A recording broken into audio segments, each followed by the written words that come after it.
And just by the way, a reminder, we're hearing from Outter's Stephanie Fick, 7:30 this morning, off the back of what Tumza was just talking about, that no cap in place as far as paying for electricity and water for ministers is concerned. We'll get the reaction of Outer in about 15 minutes from now. So going to be a very busy week on the economic front. Business confidence numbers coming out tomorrow, and on Wednesday we'll see manufacturing numbers. So is it all doom and gloom, and what can we expect from the week ahead? Let's find out from economist Nadir Thokan joining us this morning. Nadir, good morning to you. Appreciate your time. Thanks for joining us on the show. We'll get to what the big numbers are in just a moment as well. But business confidence numbers, first of all, coming out tomorrow. Then we'll talk about Wednesday. How are we feeling about business numbers? Yeah, so morning to your viewers. Unfortunately, it's not a great picture at the moment. We saw a PMI of manufacturing, which is a gauge of the manufacturing sector, which was released last week, and we saw that sharply contracting below into contraction territory. And in fact, it's contracted quite sharply so far this year. That's been a combination of global economic factors and a global economic slowdown. But obviously, you can't escape the fact that we've had this record load shedding, which is not great for manufacturers. And one particular, sub-index within the PMI looks at, new business activity. And that new business activity index has come off very sharply. And manufacturers saying that, that's as a result of deteriorating economic outlook on the back of load shedding. So, that's probably the one that's most related to business confidence, which we're going to see coming out, by tomorrow. That's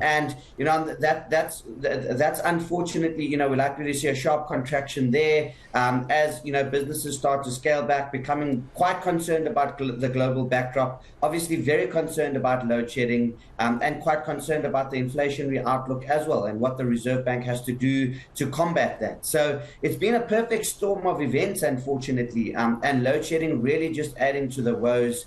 Early indications suggesting that as much as a 1% shave off of GDP this year because of record load shedding. And obviously, this is something that South Africa can ill afford, given, our very high unemployment and, given kind of an economy that has been stagnating for a long period of time. Yeah, absolutely. I mean, that's just from the business confidence numbers, Nadir. And I know we're going to talk because obviously your interest in all of this is as an investment consulting strategy over at Alexander Forbes. And Alexander Forbes, not just looking at business, I'm sure manufacturing numbers very important as well. We're going to jump over to power producers in a moment, but first let's talk about the manufacturing numbers. How closely related are they? Those numbers coming out on Wednesday, manufacturing, how closely related are they to the business numbers coming out tomorrow? Yeah, well, very closely related, and if you think about the interconnectedness of this, is that if business confidence is low, manufacturers are not going to be getting a lot of orders for their goods, as a result of companies scaling back on investment, as a result of companies scaling back on activity because they're more concerned about the future outlook.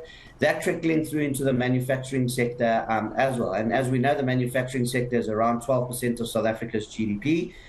So not a small component of GDP. And obviously, again, I'll refer back to the PMI numbers, which came out last week. That is an indication of the, kind of the preliminary health of the manufacturing sector. And we've seen those numbers in composite coming into, unfortunately, contractionary territory for the month of September. So all in all, yes, the business mood in South Africa has soured significantly over the course of the last couple of months, and over the course of the last couple of weeks, soured even more significantly on the back of, obviously, this record bout of load shedding that we see. I'm so glad you mentioned the load shedding and the blackouts, because currently there's no blackouts in place. It was actually quite nice to have power for a whole weekend. I missed the good old days, but blackouts back in place from 4 p.m. to midnight, just to remind viewers, from today, tomorrow and Wednesday as well. Because I want to talk about private sector power generating initiatives as well. I'm just getting the sense, Nadir, and tell me if I'm wrong, that there's a lot of talk happening at the moment, but every time I press someone in authority for a timeline, I'm hearing 12 to 18 months, maybe longer. What's your take on the situation with private sector power generating systems? Yeah, well, that's about right. Remember, these are not things, unfortunately, where you can flip a switch and it comes on overnight. We've seen a number of commitments and announcements with construction to begin, both in the wind and the solar space. If you look at Richards Bay Minerals coming in with a very big solar project, which is capable of producing something like 3 gigawatt hours a year. That's to obviously power their mines and their smelters, which are large consumers of electricity in the KwaZulu-Natal province. And we've seen Anglo American also announce, a 600 megawatt wind project, in partnership with various stakeholders. So, these projects are starting to unlock. The commitment is there. The construction phases are likely to start over the course of, the next couple of months, with conclusion expected in early 2024. So you're quite right. Probably about 18 months until that comes onto the grid. But, as Andre de Ruyter says, and the presidency says, the only way to kind of get rid of this power crisis is to bring on as much generation capacity as possible. So this is a positive news story, but unlikely to kind of abate the situation kind of in the short term. Yeah, it's going to be pain and suffering until we can try and get to 2024. I just certainly hope when we get to 2024 that actually we're not having this same conversation. We're going to talk about the best way to sell power back onto the grid. Nadir, I appreciate your time in joining us this morning. What a pleasure. Nadir Thokan,